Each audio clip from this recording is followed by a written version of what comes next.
เสียแถวเฮาแถวพุ่นบ่เป็นหยังมาแล้วนอนจักมือก็บ่เป็นหยังขนาดว่าจับหม้อจับอันนี้ไปสินะเขาก็กล้ำไปเฮ็ดแต่ผัวเมียก็นอนเคียงข้างกันก็บ่ได้โดยเอเฮาก็บ่ฮู้แล้วว่าถามว่าป้านอนนำน้องชายบัดเจ้าบ่นอนกับหลานหลับเรื่องมันก็ใช่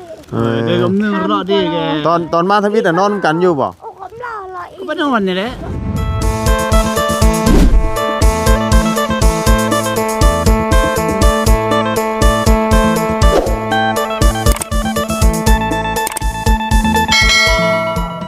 พี่น้องเอ้ยเนาะเป็นจังได๋มื้อนี้คือทรงเงียบเหงาแท้มื้อนี้พี่น้องเอ้ยเนาะทั้งพ่อทั้งไสแม่ทั้งไสบ่อยู่บ่มื้อนี้พี่น้องเอ้ยเนาะอากาศเย็นๆก็อยู่น้ำผาห่มเด้อพี่น้องเอ้ยหนาวซ้ำเนาะโอ้ทางลุงเพิ่นก็ต้มน้ำอาบมาจักอันนี้เนาะเอาก่อนอื่นก็กราบสบายดีและสวัสดีพ่อพี่น้องกันเบิดสุขุสุคนพี่น้องเอามื้อนี้ก็สิพากันเดินทางแล้วก็สิมาเอากล้องโทรทัศน์ก่อนพี่น้องเนาะเพราะว่าสิได้เอาไปเปลี่ยนเพิ่นเนาะเป็นจังได๋ทั้งพ่อน้องชายเพิ่นได้ไปถามทางสร้างเพิ่นน่ะบอกว่าจังไดเนาะมามื้อนี้คือทรงเงียบเหงาพี่น้องเนาะเห็นแต่ทางน้องไว้กับน้องชายเพิ่นตุ้มผ้าอยู่กับลุงเพิ่นว่าปุ๊ต้มน้ำร้อนเฮ็ดหยังเด้นะพี่น้องเอ้ยสินึ่งข้าวบ่หรือว่าจังไดหรือว่าต้มน้ำกินบ่พี่น้องเอ้ยเนาะไปจังไดก็ไปถามแล้วพี่น้องเนาะเอาเนาะต้มหม้อยังน่ะน้ำอาบบ่สบายดีสบายดีเลยเลยสิต้มน้ำอาบบ่หรือว่าในไหนนี่น่ะบ่ไหวบ่หนาวโอ้หนาวแน่มันอับน้ำเย็นนี่มันหายใจฟืดหลายอาบน้ำเย็นนี่มันหายใจฟืดโดยอ๋อก็เลยต้มน้ำอุ่นอาบโดยต้มแล้วก็สิเจ้าน้ำเย็นเนี่ยเนาะโดยโอ้เอาพี่น้องเอ้ยเนาะถือว่าหนาวแห้งแล้วว่ะต้องอาบน้ำอุ่นๆเพราะแบบว่าบ่ให้หายใจยากหายใจฟืดเนาะโดยโดยเพิ่นเอาท่อลงแล้วบ่นี่น่ะโดยแม่นบ่โอ้ลงมื้อแรงวานนี่เอาลงตอนแรงวานนี่โดยขุดได้ระดับมันน่ะบ่โดยแล้วแม่นแล้วนี่ก็สิเอาลงโอ้ใส่ไปเบิ่งก่อนพี่น้องเอ้ยเอาลงจักท่อนะ3ท่อ3ท่ออ๋อนี่เราขุดกว้างออกอีกบ่นี่น่ะอ๋อโมเมนต์เราสิเอามาใส่อีกบ่นี่น่ะเรื่องนี้เขาสิตัวไม้ติเรื่องนี้นะฮะเอาท่อไม้ใส่ติเรื่องนี้เขาว่านะสิเอาท่อตัวไม้ใส่อีกบ่โดยสิเอามาอีก3อันนะนี่โดย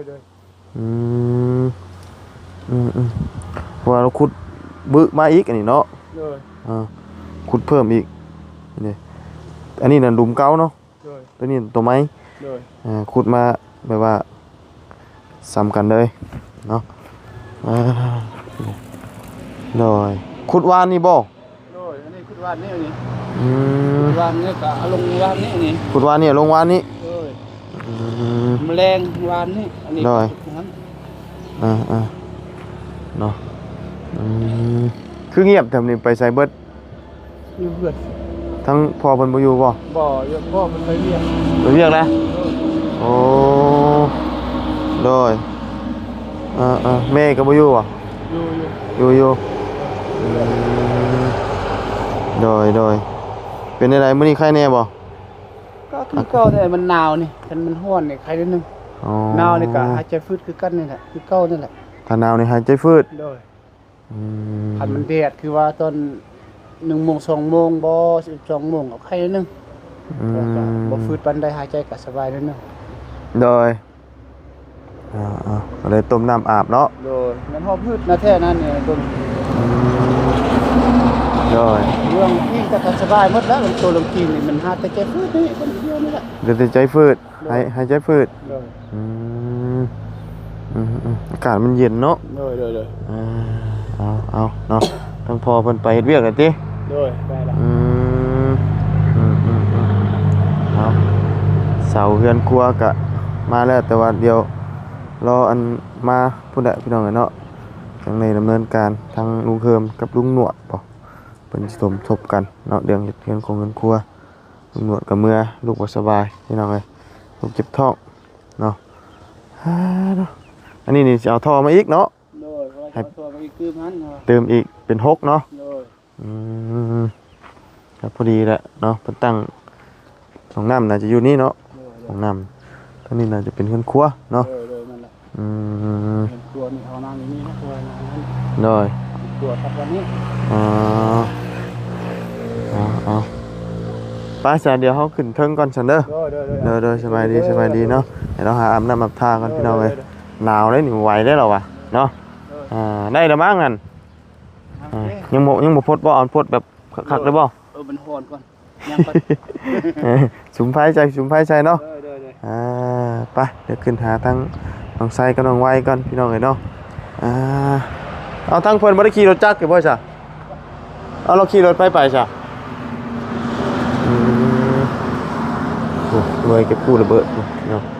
ไปเดี๋ยวขึ้นไปหาน้องไซกับน้องไวกันเอาที่ใดก็เป็นตุ่ม โดย คันบ่ กระบอกขันปันไดนี่จุ่มแบบนี้หมดเลยมันได้หุมันออกเลย อ๋อคันบ่ได้คันปานใด ก็บริแค่ปันไดออกเบิดนี่ ตุ่มออก โดย บ่ได้ทายาบ่ บ่มันมียาชา มันเป็นตุ่มอันนี้ตุ่มเพิ่นขึ้นซื่อๆติ ยากเป็นนัก ตุ่มแบบว่าเฮาหันใจบ่ค่อยติดนี่ล่ะมันก็เลยน่าจะเป็นตุ่ม เมียนนั้น แบบ ที่แม่กินหายใจแบบยากมันจะออกต่อหูเลยนี่ก็ได้ น้อยแต่ก็บ่ได้แบบเป็นตุ่มให้แห้งปานใดเนาะเป็นตุ่มแดงๆธรรมดา ห่างออกเมื่อกี้นี่ เช้านี่มันจะออกลายหูออกน้อยหูนี่ก็ได้ น้อย เอาทำนั่นเลยเด้อ คือสิบ่เป็นหยังดอกเนาะ โดย เป็นตุ่มอันนี้แดงๆธรรมดาเอาตุ่มออกแล้ววะเนาะเราเอาตุ่มให้เบิ่งเนาะไปเดี๋ยวขึ้นเทิงนั่นแหละไปเนาะจังใดตัวง่ายเครื่องครัวพี่ล่ะบ่เฮ็ดหยังกินนี่นะเคียงเพิ่นตัวเนาะเอาพี่น้องเอ้ยเย็นเนาะอยู่ในพุ่นหนาวป่ะหนาวแห้งบ่มาได้ใช้มาถึงเข้าโรงเรียนบ่ฮะได้ไปโรงเรียนอยู่บ่บ่ได้ไปเนาะอ๋อพี่น้องทวงแพ้นี่น่ะ ใส่ อ๋อทวงสีชมพูเนาะเป็นคนคือเสือจะเลยเนาะอากาศมันหนาวพี่น้องเนาะเย็นเทียบเลยเนาะเอาเนาะเฮ็ดกับข้าวกับน้ำอยู่เทิงนี่บัดนี้เนาะเป็นแดดหนาวว่าอยู่ในหัวนั่นน่ะอยู่ในเนาะข้าวคลองนี่คนมาเบิดแล้วบ่คนมาเบิดเรียบร้อยแล้วเนาะแต่ว่าเฮ็ดอยู่เฮ็ดกินเฮ็ดอยู่เทิงที่ดอกอ่ะไว้ถุยบวงอ๋อขนขึ้นมาเนาะโอ้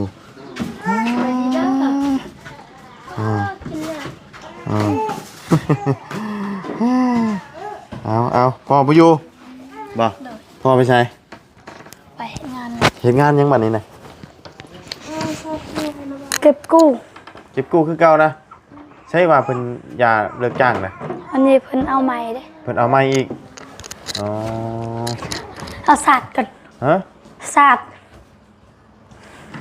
เอายังน่ะ ชาติ เอามายังเอาสากเพิ่นว่า เอาศาสตร์ปู บ่ปูก็ได้ติเนาะ เอา ปูสั่น ปริว ปูสากฮะ เอานั่งนี่ นั่งเอานั่งเอามานั่งกันนั่งกันเนาะมาเฮียงกันจ้ะสีชมพูคือกันจ้ำนี่ เนาะเออเลยเราคือบ่ได้ขี่รถไปซะ แม่เคยไปส่งเลย อ๋อจักมื้อมาบัดนี้หรือว่าไปสมัครซื่อๆบ่หรือว่าได้ได เดือนหนึ่งอาทิตย์หนึ่ง แบบเก่านะอ๋อ คือเก่าคือเดิม เลย เป็นยังบ่คือเดิมบ่คือเก่าคือเดิมเจ้าค่อยฮู้ค่อยเป็นลูกพ่อค่อยเจ้าบ่แม่นเป็นลูกพ่อค่อยเจ้าสิฮู้ได้นั่นให้เนาะเจ้าคนนอกนะ นอกไอ้เพิ่น คนนอกเลยเจ้าบ่แม่นคือเป็นคนรวยเจ้านะบ่แม่นลูกพ่อค่อยค่อยฮู้ดีค่อยเป็นลูกเจ้าบ่แม่นลูกเจ้าก็บ่ได้ฮู้ดีซ้ำค่อย รู้แล้วเขาว่ายอมจะซื้อ แน่นตึกแล้ว เอาเนาะความหมายพี่น้องเอ้ยก็ไปเฮ็ดหม่องเก่าเนาะ โดย อืม ชิมลองบ่ โดยตะกี้นี่คือว่าอันเป็นเลิกจ้างแล้วบัดนี้แหละกลับเข้าไปใหม่อีก โดย เป็นอะไรอันกองสรุปเราถ่ายรูปเราไปอันนั้นอยู่บ่ ของไหน กองอันโทรทัศน์นะฮะ ถ่ายรูปไปใส่ เอาบ่าวบอกว่าอันเพิ่นสิเอาแบบใดนำไปเปลี่ยนนะมีแต่ว่าอันเอามาโลดก็ได้ โด เอา ย มาไปเอามาเบิดสายเบิดหนังมันนั่นเด้อถอดมาโลดสายมันน่ะให้เป็น ใส่ใดบ่ ฮะ ใส่ใด ใช่เบิ่งอึ๊บ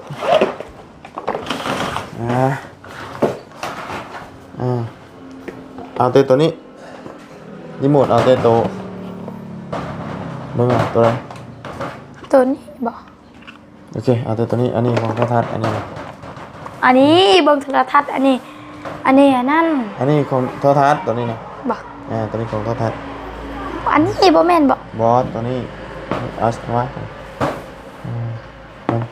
ถอดสายมันกันสายมันนี่ถือกันอยู่บ่เนาะน่าจะถือเนาะเบิ่งจะถอดมาดู อันนี้บ่ ถอดมันก้นมันนะเปลี่ยนมันก่อน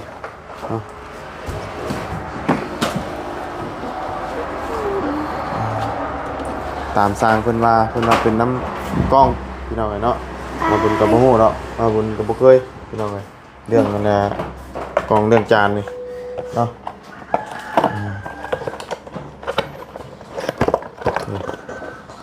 ทำกรรมราบ้าก่อน ร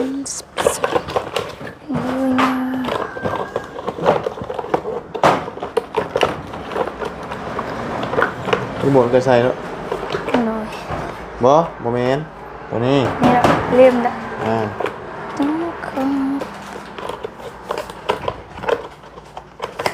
มื้ออื่นล่ะสิไปส่งอันนี้แหละ มียังนี่นะ บัดเซิน มาเชิญไผนี่นะ บัดเซินแม่เฒ่า ฮะ บัดเซินแม่เฒ่า มาเชิญไปเถอะแต่งงานบ่ฮะ บ่แม่นลูกลาว ลูกเราแต่งงาน โดย เออ อยู่บ้านนาล้างนี่มื้ออื่นใครก็ไปเพิ่น บ่ เพิ่นก็บ่ได้เฮียนมื้ออื่นคือว่าพัก อืม สุกมาคือเก่า ครูก็สิไปกินดองคือกัน มื้ออื่นนี่สิไปส่งมาเชิญ โดย อืม ตอน11โมง โดยตอน11 โมงอืมเอาไปเฮ้ยถุงยางมีบ่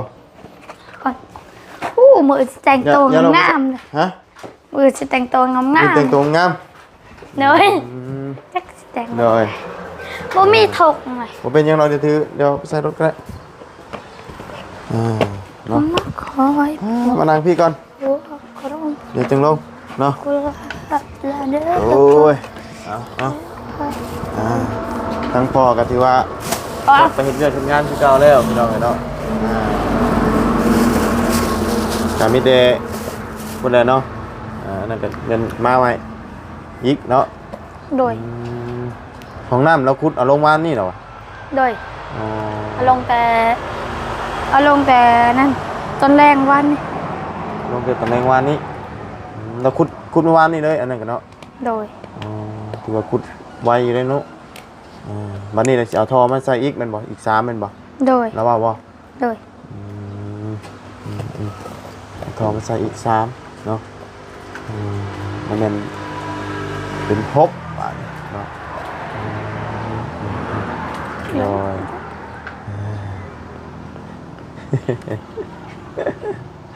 ไม่มันอ่า ตอนเช้าได้เฮียนนี่เหรอวะ เฮียน มื้ออื่นนี่แม่นบ่ได้เฮียน โดย อื่นนี่ไปส่งบัตรเชิญ โดย กินบัตร ค เชิ รู ญ ครูกับพัก ครูกับพักคือกัน ครูกับไปกินคือกัน ครูกับกินบัตรเชิญ งัว กินงัวโอ้กิน จ งัว มละคอไป เอาเนาะแล้วบ่าวก็จะมีแต่สิเดินทางแล้วบัดนี้ โดย เนาะไทย นะเบาเอาบอกขี้เหล็ก หึ ต้นขี้เหล็กเอาบอกกกเอาย้อน บ่ได้ค่อยกิน บ่มักกว่า บ่มักปานใด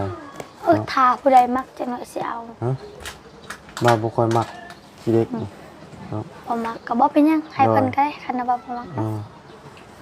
คำสิ้นบ่าวมักอยู่เนาะขี้เล็กนี่บ่มัก จักซีนแต่ใดเนาะสิใด ชิ้นนี่มักเนาะ เอาซีนค่อยบ่ ปาดมา มันจะมาเจ็บ อืม อี ยังก็ เพิ่นเอิ้นอันนั้น เอิ้นลูกแล้วเนาะ แม่นเอิญอันนั้นเอิญหมูเขาเพิ่นว่าอันนั้นอันมาซอยแน่เพิ่นว่าซอยแน่ ซอย จับน้องล้างก้น โดย อืม ล้างขี้ ล้างก้นก็พอแล้วเนาะ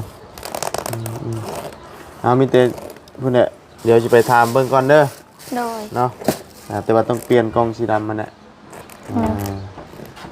เพราะว่าตามสร้างเพิ่นเว้าเนาะตามสร้างอันผู้เพิ่นเคยเฮ็ดทีวีเนาะเพิ่นว่าต้องเปลี่ยนกล้องเนาะสำหรับเฮาบ่ฮู้หรอกพี่น้องเอ้ยบ่ฮู้ว่าว่านนี่อันน่ะบอกพอจะไปอันน่ะเบิ่งอันน่ะตัวอย่างบ่ฮู้ว่าเราไปหรือบ่ว่าสิให้เราถ่ายรูปมาแล้วก็เอาไปห้างให้เพิ่นหายี่ห้อฮะนั่นให้นะพี่น้องเอ้ยเนาะ คุณ มีแต่จะไปเปลี่ยนเบิ่งกันน่ะเนาะเพิ่นว่ามันบ่ถือกับจานจานตัวนี้มันบ่รับสัญญาณกับกล้องตัวนี้จะไปเบิ่งก่อนนะโดยอันลุงนอนอยู่หม่องไหนฉลุงน่ะนอนอยู่นี่บ่ นอนอยู่นอกนี่ นอนอยู่นอก2คนบ่ โดยปลานอนน้ำค่อย ฮะ ปลานอนน้ำค่อย อ๋อมีแต่ลุงอยู่ผู้เดียวนอนนอกอ่ะ ก็ไว้นี่ ไว้บ่อ๋อไว้นอนกับลุงป้าบ่เขานอนไหน โดย อืม ตอนนี้ข่อยก็นอนน้ำมูกค่อยแหละ หืม เพิ่นนอนน้ำเอื้อยข่อย ไว้คือภูเขานอนน้ำใช่ คล คารัม ำบ่อะไรลุงอยู่ผู้เดียวก็ว่าได้ บ่ อันนั้นปลานอนน้ำลุงครับ เอ้าเป็นยังไง ก็บ่ฮู้คือกันแหละ เป็นนี่ได้เนี่ยนี่ เออป้านอนน้ำลุงนะว่าคารัม โดย เอ้าผัวเมียเราก็นอนกันติบ่เอาพี่ดูลูกเป็นนี่ได้เนี่ยงงนะบัดนี้นะฮะคารัมแบบได้เนี่ยนะไปเบิ่งหมอดูหมอดาวบ่ บ่ ฮะ ฮู้น้ำปลากับลุงเพิ่นคลำและอย่านอนนำกันบ่ ว้าว เพิ่นให้ซื้อหมูมา ให้ซื้อหมูมาเฮ็ดฮีดพี เฮ็ดแล้ว มาเฮ็ดได้เด้ เฮ็ดแต่เพิ่นให้นอนกันบ่ได้ เฮ็ดแต่นอนนำกันบ่ได้ แยกหม่องนอน ยังมึงเนาะ อ๋อโดยเท่ากับอันน่ะทางลุงนี่นอนอยู่เนาะป้านอนอยู่ในเจ้านอนกับพ่อเนาะอ๋อจนมันได้เราจะได้อยู่นอนหม่องเดียวกันบัดนี้จึกมื้อบัดนี้บ่จนเท่าวิทย์อันคลำพุ่นบ่ บ่บุญกะฮะ ถ้าเอาบ่เอาไปเฮ็ดเวียกแล้วต้องนอนกันได้อายุเพียวนอนกันบ่ได้ อยู่พี่นอนกันบ่ได้เว้าไงคลำนอนเฮือนเพิ่นนะนี่เนาะเอามาเว้าสมมุติเปรียบเทียบก็คือสิประมาณนี้เนาะ อนกันเลยเขาก็ไปคู่กัน อ่า คอยไปนอนเขานอนน้ำกันซุ่มเป็นยังไงเขาล้ำ อ่า นอนเต่ากันเลย บ่มือนั่นก็นอนน้ำกันอยู่ อ่า แต่ลุงเจ็บนี่มันนอนบ่ได้มันครับ ไม่ก็มันเจ็บนอนไปนอนลุงโบนี่ก็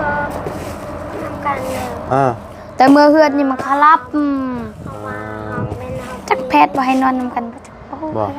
แม่เพียเขาใส่นั่นเขาใส่แบบนี้ล้ำ อ่าจักกะลำแบบไหนบ่เข้าใจอยู่เดี๋ยวนี้ ซื้อแบบนี้แล้วมื้ออื่นเราซื้อมูให้แบบนี้ก็นอนกันก็บ่ได้ เออเนาะเดี๋ยวสิลงถามลุงใหม่เว้ย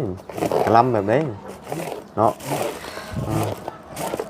ทำไปอยากนอนกันบ้างโอ้โห นอนซื่อๆเฮาบ่ได้เฮ็ดหยังก็สิเป็นหยังเฮานอนซื่อๆเด้เฮานอนธรรมดาเฮานี่ก็บ่ เนาะ สู้กัน บ่ได้ บ่ได้อีก ก็บ่ได้นอนน้ำกันก็บ่ได้วิจักสิจะอธิบายแนวใด สู้เนาะ เบาก็ทาบมื้อนี้ก็ทาบโพดเนาะ เขาก็บ่ฮู้แน่น้อง เดี๋ยวสิถามลุงเด้อ แต่ทางฮอดลื เดี๋ยว ม สิถามลุงก่อนว่าเพิ่นคลำแบบใดหั่นนะเด้อเดี๋ยวลงมาถามแล้วก่อนจังได๋จังหน่อย แบบเฮาจีไอ้นั่นเนาะ ใช่ กินหลายเป็นกับเพื่อน ไปเบิ่งเพื่อนเบิ่งยามแน่เฮามาดอกเพิ่นเว้าแน่เพิ่นว่าให้เฮาให้มันแน่มานำเฮาให้ปกปักรักษาเฮาฮอดพี่เฮาบ่ให้เขากินข้าวกินหยังกับพุ่นเขาเว้าเนาะเจ็บป่วย เจ็บป่วยมันนี่ให้เพิ่นกินเด้ กินแล้วแต่เรานอนน้ำกันบ่ได้เพิ่นว่า ยังบ่ได้เทื่อ2-3มื้อจึงได้ คลำ อธิบายเพิ่นก็บ่ฮู้ดอกเขาอธิบายกว่าร้อยก็ โดยเนาะเป็นแนวนี้ก็มีเนาะประเพณีเพิ่น นะว่าถามลูกเฮาจึงฮู้เฮาบ่ได้ฮู้ปานใด พูดแต่ซ้ำ เป็นได้เดี๋ยวนี้ยังนอนแฮงบ่เฮานอนตลอด ผู้เป็นไข้เป็นหนาวบ่ได้ผมเมากินยาลัดไปอยู่ อืม มีคนเป็นไข้เนาะไปลงหาลุงแล้วใหม่ก่อนฉันเป็นได้นี่เนาะไปลงกันเด้อไปคลำจักมือหั่นนะเนาะคือได้แยกกันนอนโอ้ไปเอาเกิดก่อน มาลงมาลูก เกือบข่อย ให้ลุง นั่ น่ะ นน่ะ พี่ โอ้น่ะลืมกับ เท่ากับรถนี่เราไม่ได้ใส่บ่จังบอกไปฮะ บ่ เออนี่ได้คลำแบบนี้ก็ได้แยกกันนอนเนี่ยนี่ฮะเอาว่าคลำว่าป้านอนน้องไส้ป่ะ เลย อ นอนนี่แปลว่าฮีทเท่ามันบ่คือกัน มันคือกัน เลย สวัสดีเลย โดยฮิต นอนด้นสิเวลา ฮะ มันบ่อันนั้นนอนด้นนี่มันคล้ำแถวศาสนาทางพี่สิแถวเฮาแถวบ่พุ่นบ่เป็นหยังมาแล้วนอนจักมือก็บ่เป็นหยังขนาดว่าจับหม้อจับอันนี้ไปสินะเขาก็คล้ำบ่ให้เฮ็ดกวาดเฮือนกวาดยาวก็บ่ให้เฮ็ด มาพี่เห็นบ่ โดยล้างถ้วยล้างบ้วงก็บ่ให้เฮ็ดเขาว่าน่ะยังคล้ำ นั่งกินนอนกินได้นี่เนาะ ข่อยก็อยากมีผัวแบบนั้นคือกันแหละสบายเนาะ จับโอ้จับยังให้ดึงเข้านึ่งย่ำสิก็บ่เฮ็ด บ่ได้อีก โดยบ่ได้ตัวว่านอนเฮือนคือกันฮอนนอนคู่กันก็บ่ได้ นอนคู่กันชื่อก็บ่ได้ โดย เอาเลย ได้หยัง พี่ช้างว่าแต่จักมือบัดนี้ ก็มื้ออื่นนี่สิไป มื้ออื่นมันก็เราเป็นมาหามื้อละ ครับมื้ออื่นนี่ เพราะมือน่ะสิไปเวียกบ่ โดย อ๋อ อันยังบ่ได้ไปหาก็บ่ได้ไป กันว่าคันเขาให้อยู่สิก็สิอยู่ประมาณเสียมือให้ดีคิงว่าเอาคิงก็คืนดีหน่อยนึงแล้วสิไปสิแน่ ตามพ่อเขาว่าหั่นอยู่ดนบ่ได้ยันมันสิแห้งเจ็บไปเฮ็ดไปว่าซี่ อ๋อ เราออกก่อนออกอยู่บ้านอื่นก่อนว่าซี่ อ่า เราไปหางานอยู่หั่นท่าหั่นก่อน อ๋อ ความหมายอันนี้คือฮีดคล้องเพิ่นเนาะ โดย อยู่เฮิงบ่ได้ โดย แต่ผัวเมียก็นอนเคียงข้างกันก็บ่ได้ โดย เอเฮาก็บ่ฮู้แล้วว่าถามว่าป้านอนนำน้องชายบัดเจ้าบ่นอนกับ หลาน แม่น สิหาหลับเรื่องเอามาใกล้ เดี๋ยวกำเนิดรอดดีแก ตอนมาทวิตน่ะนอนกันอยู่บ่ ๆโอ้ผมรออีก ก็ทั้งวันนี่แหละ ทางก็เลย หากะแยกนี่บ่ โดย อ๋อหากะแยกค่าเจ็บค่าป่วยนี่ โดย อ๋อวันนี้เราสิพากันอันดับถ้าเพิ่นมาหาเราสิไปเฮ็ดเวียกก่อนบ่เดือนนี้ได้ โด อื ย มอืมได้ อยู่กับพระฮับจะให้เมียเฮ็ดแล้วเฮาก็ไอ้ดีคิงพุ่นละคันว่ายัง จัง ดี จังจังค่อยว่ากันเนาะ โดยคันว่าบ่ดีก็ได้เงินได้ค่ำก็สิตัด โดยมีเงินมีหยังก็จังกลับเนาะ โดย คำว่ามันอันนั้นนี่ก็คือว่านั่นเนาะบ่มีเงินก็กลับบ่ได้ เนาะแม่นละ ขากลับนี่ก็สำเก่าแน่เนาะ ประมาณ ก็แล้ว4ล้านนี่แหละ 4 ล้านเนาะ โดย อืมเพราะว่ามันไกลได้เนาะ โดย ยังอีกร้านนึงเนาะหนูหาเนาะ อืม จนครบ มีเงินสิได้บ่ได้บ่ได้ให้ก่อน แต่ว่าคันลุงไปเฮ็ดเวียกนี้เพิ่นพาให้ลุงเดินทางไปก่อนที่บ้านใหม่ อืม หมดแล้ว เบิดแล้ว เด้อ ค่าห้องหมอเนาะก็เมื่อบ่ได้บัดนี้บัดสิอยู่นี่เฮิงก็บ่ได้ขะลำเนาะ ไปเฮ็ดเวียก เนาะนั่นนี่ เขาหงงอเด้อ มันกับบ่จักคำเว้าเนาะเฮาก็เฮาบ่เคยนับถือฮีดของแบบนี้เนาะทางคุณเจ้านั่นไอ้นับถือผีเนาะเอาง่ายๆผีต่างกันบ่ โดยต่างกันนี่พุ่นต่างที่ต่างกัน ศาสนาเฮาถือสิเยอะพุ่นถืออันนึงเนาะเดี๋ยวปีที่แนวนึงสินะมันบ่เข้าเจ้ามันบ่เข้าใจเนาะผู้ละผู้ต้องพุ่นนับถือแนวหนึ่งถ้าพี่นับถือหนึ่งน่ะมันบ่เข้าใจแนวนั้นมา บ่จักคือกันนะเฮาก็ได้เนาะ เรากินข้าวมาแล้วบ่ ฮะกินแล้ว กินข้าวแล้วบ่ กินมีล่ะ กินหรือบ่ กินแล้วกินมีล่ะ กินหรือบ่ บ่อิ่มอยู่เนาะ แม่ยังอาหารเฮานี่นะกินบ่จะบ่ไปกิน บ่อิ่มล่ะ ขึ้นกินนะ น่ะ ขึ้นปีกิน อิ่มแล้ว บอลนะบ่าวว่าความจริงเลย อิ่มอีหลีบ่ได้ตัว ฮะ เบิ่งทองนะบ่าวยังทันได้ใหญ่ แหน่ใหญ่แล้วนี่ บ่ดิอ้าย กินแล้วก็มานี่เนาะ บ่อยลี่ได้บ่อยลี่ได้ เว้าอีหลี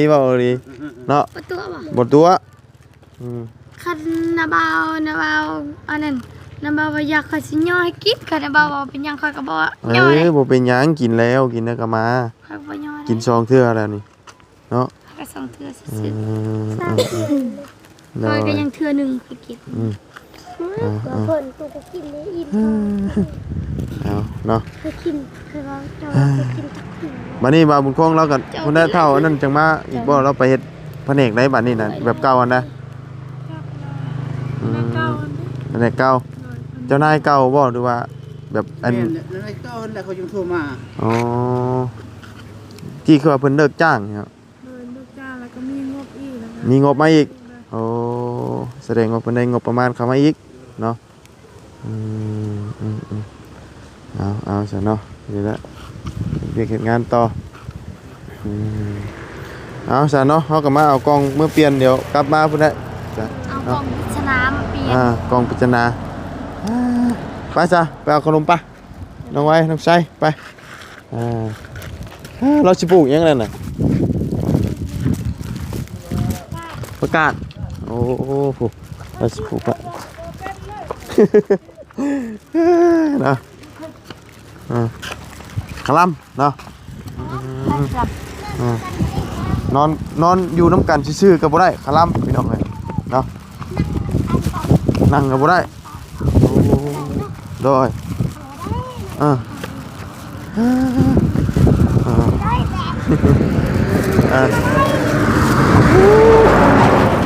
รถใหญ่ เราต้องเจอมัน ฮะ เอา บ่เกิดพอดี เกือบงามเนาะเอาปันกันกินนะลูกเด้อ เด้อ โดยป้าจะป้าเดินทางก่อนเด้อ โดยทางปลอดภัย โดยป้าเดี๋ยวมาหาใหม่เด้อ โดย